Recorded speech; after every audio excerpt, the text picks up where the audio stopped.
చిట్ట చివరికి అక్కడ కూడా అరణ్యంలో ఉన్నప్పుడు స్త్రీ వ్యసనంతో తిరిగి అక్కడ సంసారాలను ఏర్పాటు చేసుకున్నాడు.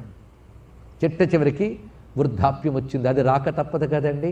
ఎంత వెళ్ళినా చిట్ట చివరికి రాక తప్పదు. అది వృద్ధాప్యం రాగానే కాళ్ళు చేతులు అంత స్వాధీనంలో లేని పరిస్థితి ఏర్పడ్డాక క్రమంగా అతడి దగ్గరున్నది ఆ భార్యలు పిల్లలు కూడా, అంటే అడవిలో కొత్తగా సంపాదించుకున్న భార్యలు పిల్లలు కూడా ముందు జాగ్రత్తగా, తర్వాత పంపకాలు గొడవలు వస్తాయేమోనని ముందు జాగ్రత్త ఎవరి వాటాలు వాళ్ళు మూట కట్టుకుని వెళ్ళిపోయారు. ఒక్కడు మిగిలాడు ఇప్పుడు. కానీ వాడిదైన ధనం వాడు కొంత దాచిపెట్టుకున్నట్ట. వాళ్ళు తీసుకుపోయారు, కొంత ధనం మాత్రం దాచిపెట్టుకున్నాడు. ఎక్కడ దాచిపెట్టాడని వాడికే తెలుసు. ఎందుకంటే దుర్మార్గుడు అంత తేలిగ్గా భార్య పిల్లలను కూడా నమ్మడు వాడు. అందుకు వాడు కొంత దాచిపెట్టుకున్నట్టు. ఆ ధనం ఏం తక్కువ కాదు, అంత దోచిపెట్టుకున్న ధనం చాలా ఉన్నది. ఆ దుఃఖపడుతున్న దశలో పక్క తోడు దొంగల వల్ల కొంచెం వాడికి ఒక బుద్ధి కలిగిందట. కొంచెం ఏదో పూర్వపుణ్యం ఏదో ఉంది అప్పుడైనా కలిగిందండి.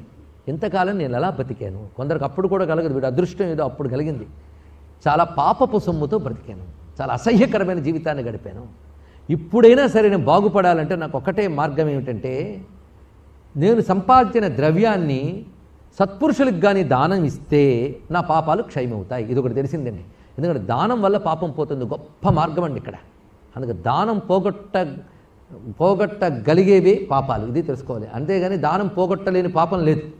ఎలాంటి పాపాన్నైనా దానంతో మనం పోగొట్టుకోగలం. అందుకే యజ్ఞానికి దానానికి వినియోగించే ద్రవ్యం వల్ల పాపాలు పోతాయి. ఇది పక్క దొంగల వల్ల విన్నాడు. ఒక్కొక్కప్పుడు దొంగలు కూడా మంచి సలహాలు ఇస్తుంటారు, వాళ్ళు వింటూ ఉంటారు కదా.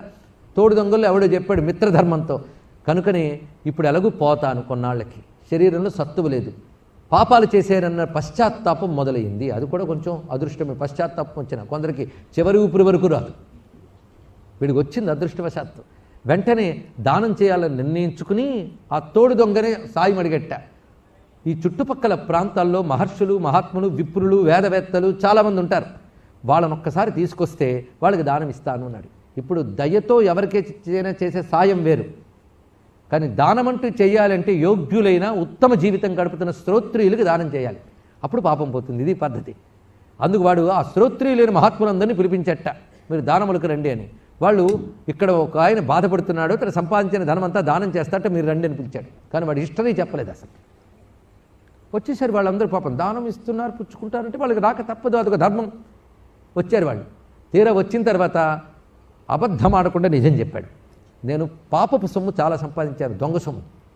ఇప్పుడు పాపం నుంచి బయటపడాలనేటువంటి తపన కలిగింది, నాకు పశ్చాత్తాపం కలిగింది, దాన్ని మీకు దానం చేస్తాను అనగానే ముందే చెప్పు సంతోషం. పాపపు సొమ్ము మేము పుచ్చుకోము అన్నారు. ఇంకా ఎందుకు అలా అనగలిగారంటే అప్పటికి ఇంకా కలికాలం రాలేదండి. ఎంత పాప సొమ్మైనా చేతులు చాచి పుచ్చుకునేటువంటి వాళ్ళు ఉంటూ ఉంటారు. ఎందుకంటే అవతల వాడి దగ్గర దానం పుచ్చుకున్నాము అంటే వాడి కర్మను పుచ్చుకున్నామని అర్థం. కొందరు దానాలు పుచ్చుకోవడమే వృత్తిగా కలుగుతూ, అయ్యా ఒక శాస్త్రాధ్యయనం చేయండి లేదా మరొకడు జపం చేసుకోండి అంటే వినరు.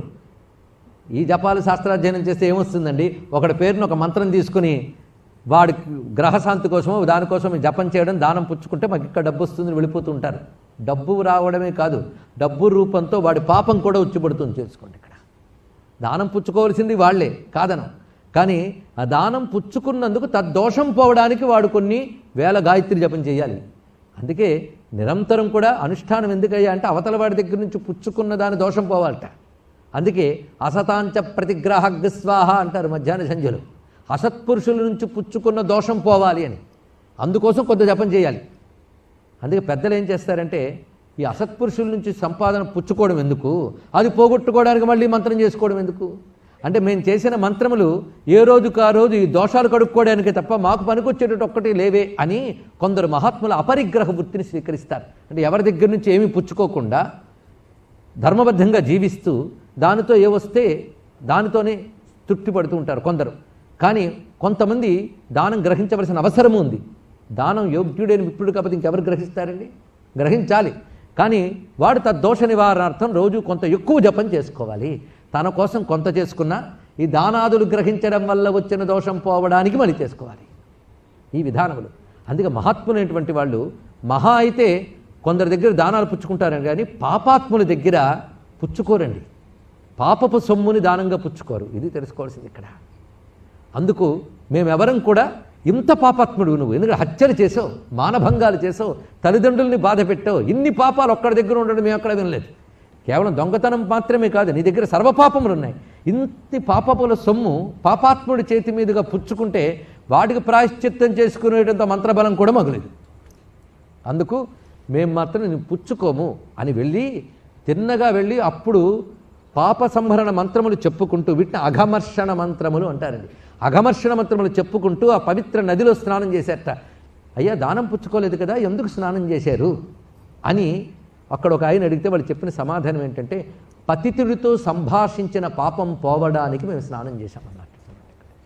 ఎంత లోతైన జీవితం! ప్రతి క్షణం క్షణం జాగ్రత్త పడ్డ మహాత్ములు ఆదర్శంగా చెప్పారు పురాణవేత్తలు. దీన్ని బట్టి మనం ఎలా బ్రతుకుతున్నామో చూడండి ఇక్కడ. అది జీవితంలో ప్రతి క్షణం పవిత్రంగా బ్రతకడానికి ప్రయత్నించడమే నిజమైన జీవితం. ఇది తెలుసుకోండి. ధర్మం అంటే ఏమిటో కాదు, ప్రతి క్షణం పవిత్రంగా బ్రతకడానికి ప్రయత్నించాలి ఇక్కడ. ఈ మహాత్ములు అందుకు పతితులతో సంభాషిస్తే ఒక దోషం, వాళ్ళని చూస్తే ఒక దోషం, వాళ్ళతో కూర్చుంటే ఒక దోషం, వాళ్ళతో కలిసి తింటే ఒక దోషం, వాళ్ళది అనుభవిస్తే మరొక దోషం. ఇన్ని ఉంటాయి ఇక్కడ. అందుకు ముందు పతిత సంభాషణ దోష నివారణార్థం ఇది తెలుసుకోండి ఇక్కడ. అందుకు మేము మంత్రములు చెప్పుకుని స్నానం చేసి శుద్ధులమయ్యావయ్యా అని బయలుదేరారు ఇక్కడ. వాళ్ళు ఆ విధంగా వెళ్ళిపోయారు. ఇప్పుడు ఇతనికి బాధ కలిగింది. అయ్యా ఈ సంపాదించిన ద్రవ్యం అంతా ఏం చేయాలి ఇంకా?